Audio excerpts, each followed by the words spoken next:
अस्सलाम वालेकुम स्टूडेंट्स।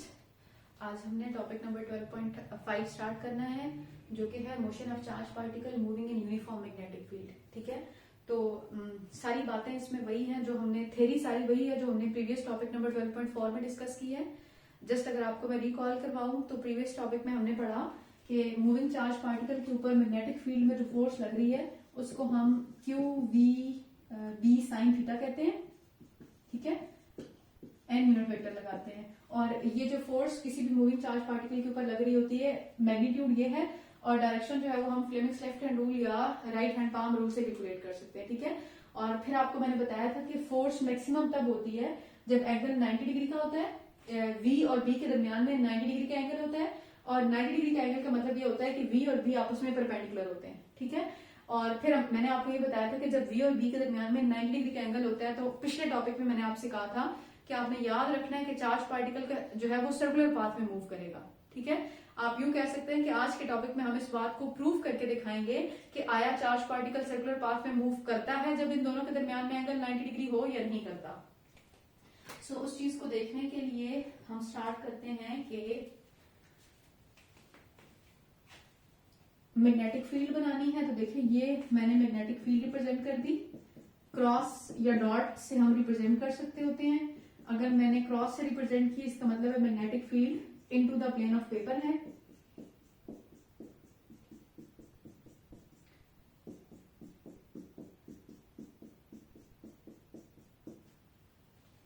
ठीक है, ये हमने यूनिफॉर्मली सेपरेटेड या डिस्ट्रीब्यूटेड मैग्नेटिक फील्ड बना दी। ठीक है, इस मैग्नेटिक फील्ड के अंदर हमारे पास एक चार्ज इसमें यहाँ बनाए यहाँ बनाए की बात है, सर्कुलर पाथ बनेगा तो इसलिए मैंने यहाँ से स्टार्ट किया कि ये चार्ज पार्टिकल प्लस क्यू है और ये इस चार्ज पार्टिकल की वेलोसिटी की डायरेक्शन है। ठीक है, अब आपकी मर्जी है आप राइट हैंड रूल लगाएं या आप फ्लेमिंग्स लेफ्ट हैंड रूल लगाएं। मुझे राइट हैंड पाम रूल लगाना इजी लगता है तो मैं वही रूल अप्लाई करके आपको इसकी डायरेक्शन बता दूंगी। ठीक है, सो देखिए ये मेरा राइट हैंड है, 4 फिंगर्स हैं, 4 फिंगर्स मैग्नेटिक फील्ड की डायरेक्शन में होनी चाहिए। तो ये मैग्नेटिक फील्ड जो है ये इनटू द प्लेन है। ठीक है, तो आपने देखते जाना है गौर से कि ये मेरा राइट हैंड है, magnetic field into the paper है और वेलोसिटी ये थंब है, वेलोसिटी की डायरेक्शन में है। तो ये जो मेरी है पाम है ये अपवर्ड डायरेक्शन में पॉइंट कर रही है। तो फिर यहां से जो मैग्नेटिक फोर्स लगेगी स्टूडेंट्स ये एफ मैग्नेटिक लगेगी और चार्ज पार्टिकल वी और एफ के दरमियान से डिफ्लेक्ट करता हुआ इधर चला जाएगा। अब देखिए ये पॉजिटिव चार्ज पार्टिकल है, वेलोसिटी की डायरेक्शन ये। अब आप में से किसी के माइंड में ये क्वेश्चन आया ना कि वेलोसिटी की डायरेक्शन आपने यहाँ पर इस तरह से ये यूं क्यों बना दी। तो देखिए जिस डायरेक्शन में ऑब्जेक्ट मूव कर रहा होता है वही इसकी वेलोसिटी की डायरेक्शन होती है। अब ऑब्जेक्ट यूं मूव कर रहा है तो वेलोसिटी की डायरेक्शन ये है। ठीक है, अच्छा अब मैग्नेटिक फील्ड जो है वो इनटू द पेपर ये हो गई और वेलोसिटी की डायरेक्शन अपवर्ड है, यानी कि जो मेरी पाम है ये इस तरफ पे लेफ्ट हैंड साइड पे पॉइंटेड है। तो जहां से जो मैग्नेटिक फोर्स लग रही होगी वो एफ मैग्नेटिक इस तरफ लग रही है और चार्ज पार्टिकल जो है वो इन दोनों से डिफ्लेक्ट करके इधर आ गया। ठीक है, अब जो चार्ज पार्टिकल की वेलोसिटी है वो ये है, magnetic field into the plane of paper, velocity ये, मेरी पाम डाउनवर्ड पॉइंटेड है तो मैग्नेटिक फोर्स जो है वो इस डायरेक्शन में लग रही है। ठीक है, तो चार्ज पार्टिकल इनके दरमियान से डिफ्लेक्ट करता हुआ इधर आ गया।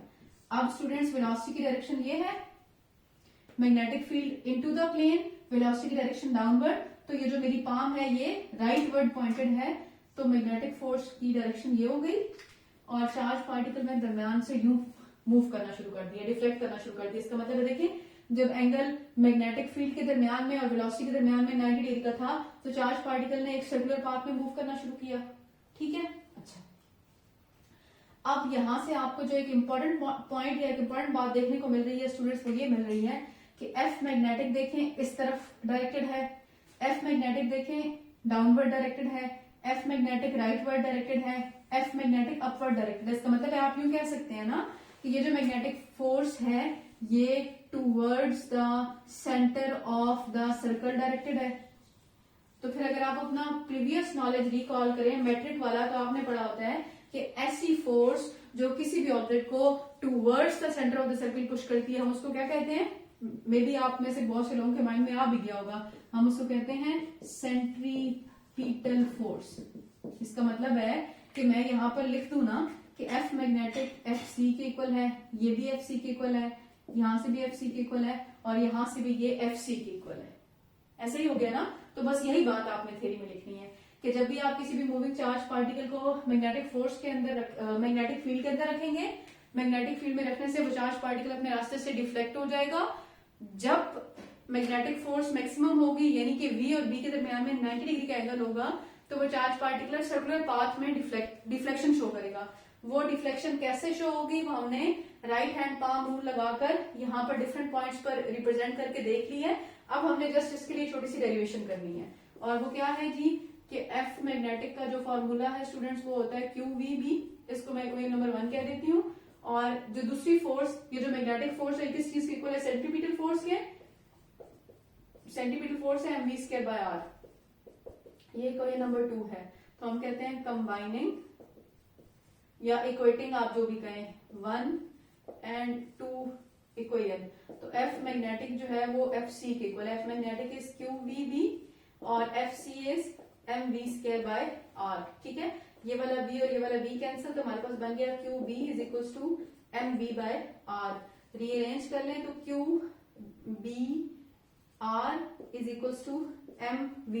यहां से अगर आपने r की वैल्यू लेनी है तो वो mv डिवाइडेड बाई QB होगा। यानी कि अगर आपने रेडियस कैलकुलेट करना है कि ये जो है चार्ज पार्टिकल है ये किस रेडियस पे इस मैग्नेटिक फील्ड में मूव कर रहा है, तो मैथमेटिकली हम उसके लिए ये वाला फॉर्मूला अप्लाई कर सकते हैं, ठीक है।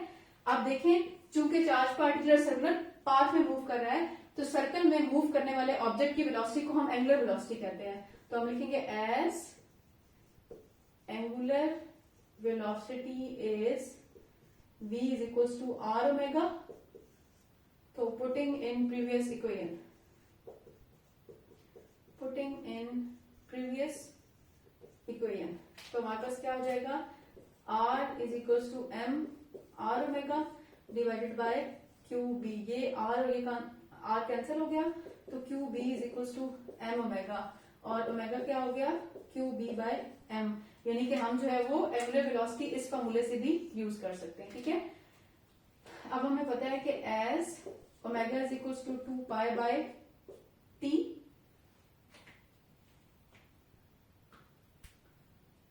तो हमारे पास आ जाएगा t is equal to t omega is equal to 2 pi, तो t जो होगा वो हो जाएगा 2 पाई बाय ओमेगा, ठीक है। तो हम क्या करेंगे कि 2 पाई डिवाइडेड बाय ओमेगा में आ जाएगा QB डिवाइडेड बाय m। तो टाइम पीरियड का फॉर्मूला बन जाएगा 2 पाई m डिवाइडेड बाय QB।